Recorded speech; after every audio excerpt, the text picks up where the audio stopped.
ಹೇಳಿದನಲ್ಲ, ತಾ ಹೇಳಿದನಲ್ಲವೇ,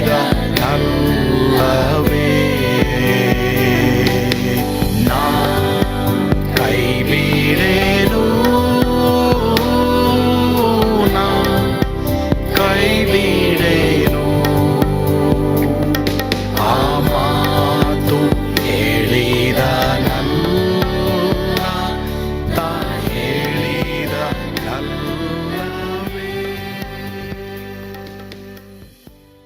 ಯೇಸು ಕೈ ಬಿಡನು ದೈನಂದಿನ ಸತ್ಯವೇದ ಅಧ್ಯಯನಕ್ಕೆ ನಿಮ್ಮೆಲ್ಲರನ್ನು ಆಹ್ವಾನಿಸುತ್ತೇನೆ. ಈ ದಿನವೂ ಸಹ ನಾವು ಕ್ರಿಸ್ತನು ತನ್ನ ಪ್ರಭಾವದ ಐಶ್ವರ್ಯಕ್ಕೆ ತಕ್ಕ ಹಾಗೆ ನಿಮ್ಮ ಪ್ರತಿಯೊಂದು ಕೊರತೆಯನ್ನು ನೀಗಿಸುವನು, ಈ ವಿಷಯದ ಕುರಿತು ನಾವು ಈ ದಿನವೂ ಸಹ ದೇವರ ವಾಕ್ಯವನ್ನು ಕೇಳಿಸ್ಕೊಳ್ತೇವೆ. ಇದನ್ನು ನೋಡಿ ಕೇಳಿಸ್ಕೊಳ್ಳಿ, ಆಶೀರ್ವಾದ ಹೊಂದ್ರಿ. ಆಮೇನ್. ಯೇಸು ಹಲ್ಲೆಲೂಯಾ. ಯಾರನ್ನೂ ದೇವ್ರು ಅನ್ಬೇಡ್ರಿ. ಕೆಲವರು ಏನು ಮಾಡ್ತಾರೆ, ಈ ಮೊಬೈಲ್ಗಳಲ್ಲಿ ಅಥವಾ ಯಾವುದ್ರಲ್ಲಾದರೂ ನನ್ನ ದೇವರು ನಿನ್ನ ದೇವರು ನೀವೇ ನನ್ನ ದೇವರು ಅಂತ. No no no no no, ಎಲ್ಲ ಪಾಪಿಗಳೇ. ಪಾಪಿನ ತಗೊಂಡೋಗಿ ನೀನು ಅದಂಗೆ ದೇವ್ರಂತೀಯ ಗೋಪಿ? ಯೋಚನೆ ಮಾಡ್ರಿ. ಸೊ ಇವತ್ತು ನಮ್ಮ ದೇವರು ಯಾರು? ಯೇಸು ಸ್ವಾಮಿ. ಎಲ್ಲ ಹೇಳಿ ಯೇಸು ಸ್ವಾಮಿ ಅಂತ. ಯೇಸು ಸ್ವಾಮಿ ಬಿಟ್ರೆ ನಮಗೆ ದಯೆ ತೋರಿಸೋರು ಈ ಲೋಕದಲ್ಲಿ ಯಾರೂ ಇಲ್ಲ ಪ್ರಿಯ. That's what the Bible says. ಆತನ ಅಪಾರವಾದ ದಯ, ಸಹನ, ದೀರ್ಘ ಶಾಂತಿ. ಯೋಚನೆ ಮಾಡಿ ನೋಡಿ, ನನ್ನ ಬಗ್ಗೆ ಅವರು ಎಷ್ಟು ದೀರ್ಘ ಶಾಂತಿ ಉಳ್ಳವರಾಗಿದ್ದಾರೆ. ನೀನು ಪಾಪ ಮಾಡ್ತಾ ಇದ್ರು, ನೀನು ದೇವರಿಗೆ ವಿರುದ್ಧವಾಗಿ ಜೀವಿಸಿದ್ರು, ನೀನು ಬೈಬಲ್ ಓದದೆ ಹೋದ್ರು, ಸಭೆ ಕರೆಕ್ಟಾಗಿ ಬರದೆ ಹೋದ್ರು, ದೇವ್ರನ್ನ ಹಿಂಬಾಲಿಸದೆ ಹೋದ್ರು, ದೇವರು ನಿನ್ನ ಮೇಲೆ ದಯೆ ಇಟ್ಟಿದ್ದಾರೆ. ಅದರರ್ಥ ನೀನು ಪಾಪ ಮಾಡ್ಕೊಂಡು ಹೋಗುವಂಥ ದಯೆ ಇಟ್ಟಿಲ್ಲ, ನಿನ್ನ ಮನಸ್ಸನ್ನು ಬೇರೆ ಮಾಡ್ಕೊಳ್ತೀಯ ಅಂತ ದೇವರು ತನ್ನ ಉಪಕಾರವನ್ನು ನಿನಗೆ ಮಾಡ್ತಾ ಇದ್ದಾರೆ. ಯಾಕೆ ನಿಮಗೆ ಉಪಕಾರಗಳನ್ನ ಮಾಡ್ತಾನೆ ಇದ್ದಾರೆ? ಯಾಕೆಂದರೆ ಇವತ್ತಿಲ್ಲ ನಾಳೆ ನನ್ನ ಮಗ ನನ್ನ ಮಗಳು ಮನಸ್ಸು ಬೇರೆ ಮಾಡ್ಕೊಂಡು ನನ್ನ ಕಡೆಗೆ ತಿರುಗ್ತಾರೆ. ನಾನು ಮೊನ್ನೆ ನನ್ನ ಫ್ಯಾಮಿಲಿನ ಕರ್ಕೊಂಡು ಎಲ್ಲ ಕೂತ್ಕೊಂಡು ಅವ್ರು ಹೇಳ್ತಾ ಇದ್ದೆ, ಮಕ್ಕಳೇ ಯೋಚನೆ ಮಾಡಿ ನೋಡಿ, ನಮ್ಮ ಮನೇಲೆ ಯೋಚನೆ ಮಾಡಿ ನೋಡಿ, ದೇವರು ಏನು ಮಾಡಿದ್ದಾರೆ ನಿಮ್ಮೆಲ್ರಿಗೂ.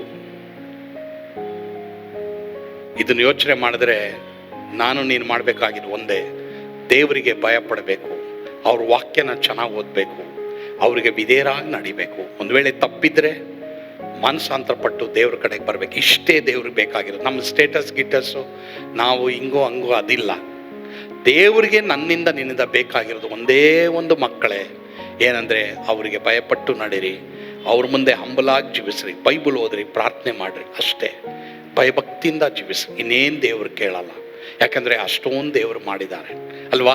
ಹಾಗಾದರೆ ಪ್ರಿಯ ದೇವರ ಮಕ್ಕಳೇ, ಅದು ಕ್ರಿಸ್ತನ ಪ್ರಭಾವದ ಐಶ್ವರ್ಯ. ಎರಡನೇದಾಗಿ ಕ್ರಿಸ್ತನ ಪ್ರಭಾವದ ಐಶ್ವರ್ಯ ಅಂದ್ರೇನು? ರೋಮ 10:12. ರೋಮ 10:12. ಈ ವಿಷಯದಲ್ಲಿ ಯಹೂದ್ಯನಿಗೂ ಗ್ರೀಕನಿಗೂ ಹೆಚ್ಚು ಕಡಿಮೆ ಏನೂ ಇಲ್ಲ, ಎಲ್ಲರಿಗೂ ಒಬ್ಬನೇ ಕರ್ತ.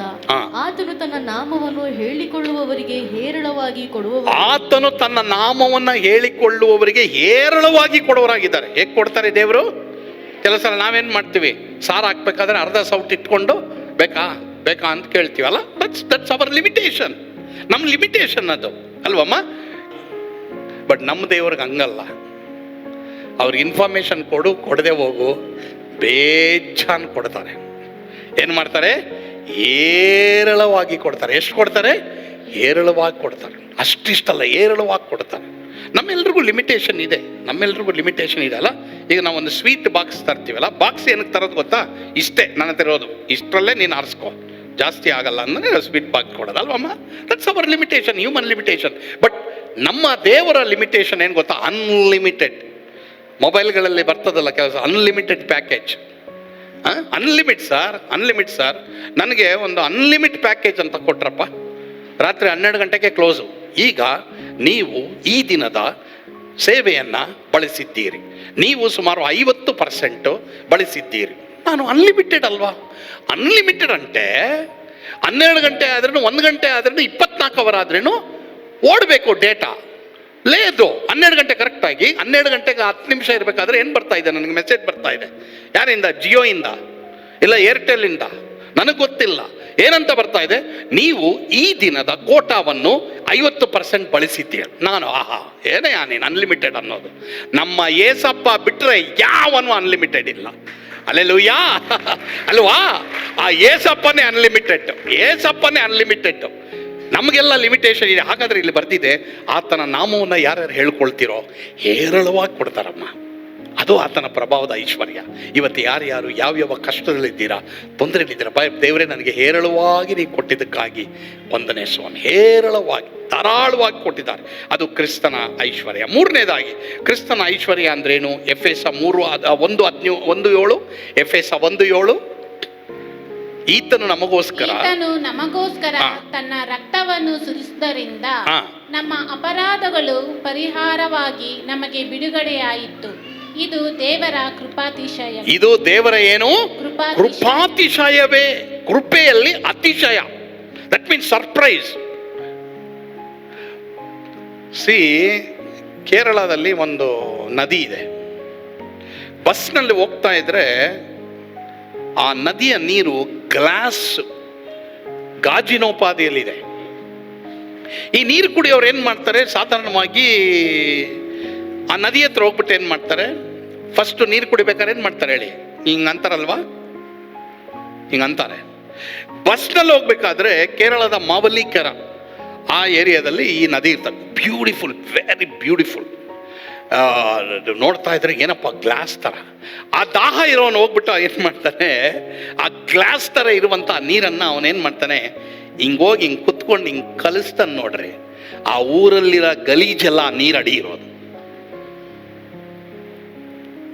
ಮೇಲ್ ನೋಡೋಕ್ಕೆ ಗ್ಲಾಸು, ಒಳಗಡೆ ನೋಡಿದ್ರೆ ಎಲ್ಲ ಆ ಊರಲ್ಲಿರುವಂಥ ಡ್ರೈನೇಜು, ಆ ಊರಲ್ಲಿರುವಂಥ ಕಸ ಕಡ್ಡಿ, ಆ ಊರಲ್ಲಿರುವಂಥ ಎಲ್ಲ ಕೊಳಕೆಲ್ಲ ಆ ನೀರು ಅಡಿ ಇದೆ. ಅದರ ಅರ್ಥ ಏನು ಗೊತ್ತಾ? ನನ್ನ ಪಾಪ ಯೇಸುವಿನ ರಕ್ತದ ಅಡಿ ಇದೆ. ಕಾಣೋದೆಲ್ಲ ಏನು ಗೊತ್ತಾ? ಯೇಸುವಿನ ರಕ್ತ. ದೇವರು ನಿನ್ನ ಪಾಪ ನೋಡ್ತಾ ಇಲ್ಲ, ಯೇಸುವಿನ ರಕ್ತ ನೋಡ್ತಾ ಇದ್ದಾರೆ. ಕಮಾನ್, ಎಂಟ್ರಿ, ಹೋಗ್ಬೋದು ಒಳಗಡೆ ಅಂತಾರೆ. ಹೋಗ್ಬೋದು, ಪರಲೋಕ ಒಳಗೆ ಹೋಗ್ಬೋದು. ಯಾಕೆ? ಅಲ್ಲಿ ಕುತ್ಕೊಂಡಿದ್ದಾರೆ ಏಸಪ್ಪ, ನನ್ನ ಮಗಳು, ನನ್ನ ಮಗ, ನನ್ನ ದೇವ್ರು ಹೇಳ್ತಾರೆ, ದೇವ್ರದ ಹೇಳ್ತಾನೆ, ಇವಳು ತಕ್ಷಣ ನೀನು ಏಸಪ್ಪ ನೋಡಿದ್ರೆ ಎಂಟ್ರಿ, ಯು ಕ್ಯಾನ್ ಗೋ. ಅದೇ ದೇವರ ಕೃಪಾತಿಶಯ. ಎಲ್ಲರೂ ಕರಗಳು ತಟ್ರಿ. ಅದು ಕ್ರಿಸ್ತನ ಪ್ರಭಾವದ ಐಶ್ವರ್ಯ. ನಾನು ನೀನೆಷ್ಟು ಪಾಪ ಮಾಡಿದ್ದೀವಿ, ಆದರೂ ಸಹ ಅವರ ಕೃಪಾತಿಶಯ ಅಷ್ಟು ದೊಡ್ಡದು ಪ್ರಿಯರೇ. ಮತ್ತೆ ಕ್ರಿಸ್ತನ ಪ್ರಭಾವದ ಐಶ್ವರ್ಯ ಅಂದ್ರೇನು? ಎಫೆಸ 1:18 ಓದರಿ ಸಾಕು. 1:18 ಓದರಿ. ಆತನು ನಿಮ್ಮ ಮನೋನೇತ್ರಗಳನ್ನು ಬೆಳಗಿಸಿ ಆತನಿಂದ ಕರೆಸಿಕೊಂಡವರು ನಿರೀಕ್ಷಿಸುವ ಪದವಿ ಎಂತೆಂದೆಂಬುದನ್ನು ದೇವ ಜನರೆಂಬ ಆತನ ಸ್ವಾಸ್ಥ್ಯದ ಮಹಿಮಾತಿಶಯವು. ಆತನ ಸ್ವಾಸ್ಥ್ಯದ ಮಹಿಮಾತಿಶಯ. ಈ ಲೋಕದಲ್ಲಿ ನಿನಗೆ ಯಾವ ಆಸ್ತಿ ಪಾಸ್ತಿ ಇಲ್ಲೇ ಇರಬಹುದು, ಆದರೆ ಯೇಸುವನ್ನ ನೀನು ನಂಬಿ ಆತನ ಮಗನಾಗ್ಬಿಟ್ರೆ ನೀನು ಪರಲೋಕದಲ್ಲಿ ನಿನ್ಗೆ ಸ್ವಾಸ್ಥ್ಯ ಇದೆ. ಈ ಲೋಕದಲ್ಲಿ ನಿನಗೆ ಇರೋದು ತಗೊಂಡ್ಬಿಡ್ತಾರೆ, ಆದರೆ ಪರಲೋಕದಲ್ಲಿ ನಿನಗೇನು ಕೊಟ್ಟಿದ್ದಾರೆ ಗೊತ್ತಾ? ದೇವರು ಇನ್ಹೆರಿಟೆನ್ಸ್, ಸ್ವಾಸ್ಥ್ಯ. ಗೊತ್ತಿಲ್ಲ ನಮ್ಗೆ ಏನೇನಿದೆ ಪರಲೋಕದಲ್ಲಿ ಅಂತ ಇನ್ನೂ ಕಣ್ಣು ಕಾಣಲಿಲ್ಲ, ಕಿವಿ ಕೇಳಲಿಲ್ಲ, ಅದರ ಭಾವನೆ ಹೃದಯದಲ್ಲಿ ಹುಟ್ಟಲಿಲ್ಲ ಅಂತೆ. ಆದ್ರಿಂದ ಪ್ರಿಯ ದೇವರ ಮಕ್ಕಳೇ, ಅದು ದೇವರ ಐಶ್ವರ್ಯ. ಸಾಧಾರಣವಾಗಿ ಐಶ್ವರ್ಯ ಯಾರು ಕೊಡ್ತಾರೆ ಅಥವಾ ಆಸ್ತಿ ಪಾಸ್ತಿ ಯಾರು ಕೊಡ್ತಾರೆ? ಮಕ್ಕಳು ಕೊಡ್ತಾರೆ. ಆದರೆ ನಾವೆಲ್ಲರೂ ನಾಶನ ಪುತ್ರರು. ದೇವದೂತರಿಗೂ ಕೊಟ್ಟಿಲ್ಲ ದೇವರು, ದೇವದೂತರಿಗೂ ಕೊಟ್ಟಿಲ್ಲ, ನಮಗೆ ಕೊಟ್ಟಿದ್ದಾರೆ. ದೇವದೂತರೆಲ್ಲ ನೋಡ್ತಾ ಇರ್ತಾರೆ. ಪ್ರಿಯ ದೇವರ ಮಕ್ಕಳೇ, ಈ ದಿನ ಈ ಸಂದೇಶದ ಮೂಲಕವಾಗಿ ನೀವು ಆಶೀರ್ವದಿಸಲ್ಪಟ್ಟಿದ್ದೀರಿ ಎಂಬುದಾಗಿ ನಾನು ನಂಬ್ತೇನೆ. ಪ್ರಾರ್ಥನೆ ಮಾಡೋಣ. ಪರಮ ಪ್ರೀತಿಯುಳ್ಳ ತಂದೆಯಾದ ದೇವರೇ, ನಿಮಗೆ ಸ್ತೋತ್ರ. ಈ ದಿನ ಈ ದೇವರ ವಾಕ್ಯದ ಸಂದೇಶವನ್ನು ಕೇಳಿಸ್ಕೊಂಡಂಥ ಎಲ್ಲರಿಗಾಗಿ ಸ್ತೋತ್ರ. ಯಾರ್ಯಾರು ಯಾವ್ಯಾವ ನೀಡಿಕೆಗಳಿಂದ ಅಳ್ತಾ ಇದ್ದಾರೋ, ಕಣ್ಣೀರಿಡ್ತಾ ಇದ್ದಾರೋ, ಅವರೆಲ್ಲರಿಗೂ ಒಂದು ಅದ್ಭುತ ಮಾಡು ಸ್ವಾಮಿ. ಅಪ್ಪ, ಅವ್ರಿಗೆ ನೀನು ಅದ್ಭುತ ಮಾಡುವಂಥ ದೇವರಾಗಿದ್ಯಾ, ಕರ್ತನಾಗಿದ್ಯಾ, ಅದಕ್ಕಾಗಿ ಸ್ತೋತ್ರಪ್ಪ. ತಂದೆಯಾದ ದೇವರೇ ಸ್ವಾಮಿ, ನಿನ್ನ ಪ್ರಭಾವದ ಐಶ್ವರ್ಯಕ್ಕೆ ತಕ್ಕ ಹಾಗೆ ಅವರ ಪ್ರತಿಯೊಂದು ಕೊರತೆ ನೀಗಿಸುವ ಆತ್ಮಿಕವಾದ, ದೈಹಿಕವಾದ, ಮಾನಸಿಕವಾದ ಆರ್ಥಿಕವಾದ ನೀಡಿಕೆಗಳನ್ನ ಸಂಧಿಸು ಸ್ವಾಮಿ. ಸ್ತುತಿ, ಘನ, ಮಾನ, ಮಹಿಮೆ ನೀವೊಬ್ಬರೇ ಹೊಂದಿಕೊಳ್ಳ್ರಿ ಸ್ವಾಮಿ. ಯೇಸುವಿನ ಹೆಸರಿನಲ್ಲಿ ಪ್ರಾರ್ಥಿಸ್ತೇವೆ ದೇವರೇ, ಆಮೇನ್. God bless you. ಸ್ವರ್ಗದ ಆನಂದ ನಿಮ್ಮೆಲ್ಲರನ್ನು ತುಂಬಿ ತುಳುಕಲಿ. ಆಮೇನ್.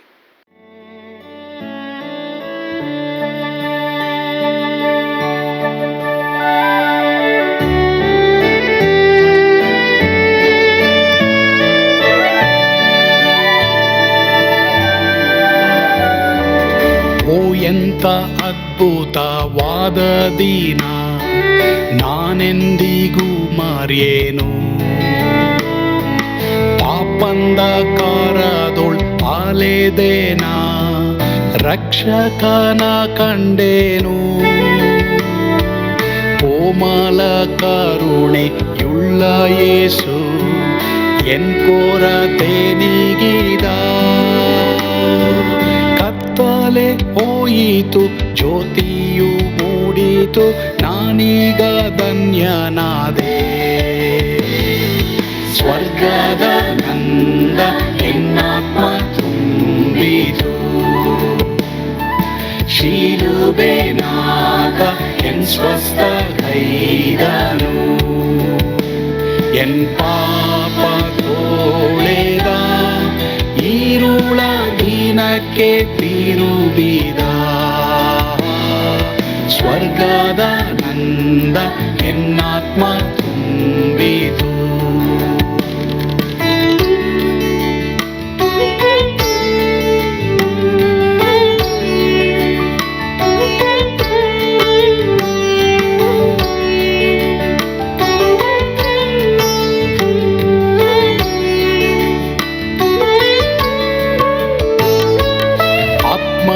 ನೂತನ ಜನ್ಮದಿಂದ ದೇವಪುತ್ರನಾದೇನು.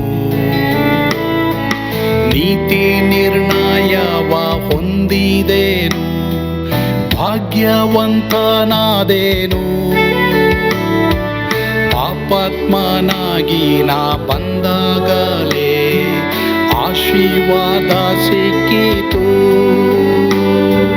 ಕೃಪೆಯ ಮೂಲವೇ ರಕ್ಷಣೆ ಹೊಂದಿದೆ, ಸುನಾಮ ಕೊಂಡಾಡುವೆ. ಸ್ವರ್ಗದ ನಂದ ಎನ್ನಾತ್ಮ ತುಂಬಿತು.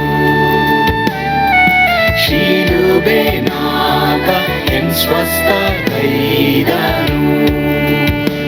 ಎನ್ ಪಾಪ ತೋಳೆದ, ಈರುಳ ದಿನಕ್ಕೆ ತಿರುಗಿದ. ಸ್ವರ್ಗದ ನಂದ ಎನ್ನಾತ್ಮ ತುಂಬಿತು.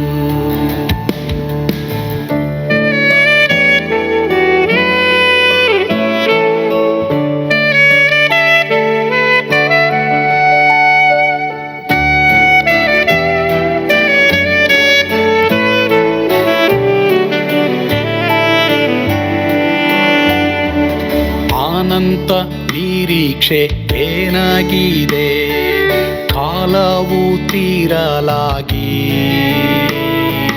ಸ್ವರ್ಗದ ಭವ್ಯ ಬಿಡಾರದಲ್ಲಿ ನಿತ್ಯವಾಗಿ ಇರುವೆ. ಶಿಲುಬೆ ನನಗೆ ಆಶ್ರಯವೇ, ನಂಬಿಕೆಗಾಧಾರವೇ. ನಿತ್ಯ ಐಶ್ವರ್ಯವ ದಿವ್ಯಾಶೀರ್ವಾದವ ಕರ್ತ ಇವನೇ ನಗೆ. ಸ್ವರ್ಗದ ನಂದ ಎನ್ನಾತ್ಮ ತುಂಬಿತು. ಶಿಲುಬೆನಾಥ ಎನ್ ಸ್ವಸ್ಥ ಕೈದನು. ಎನ್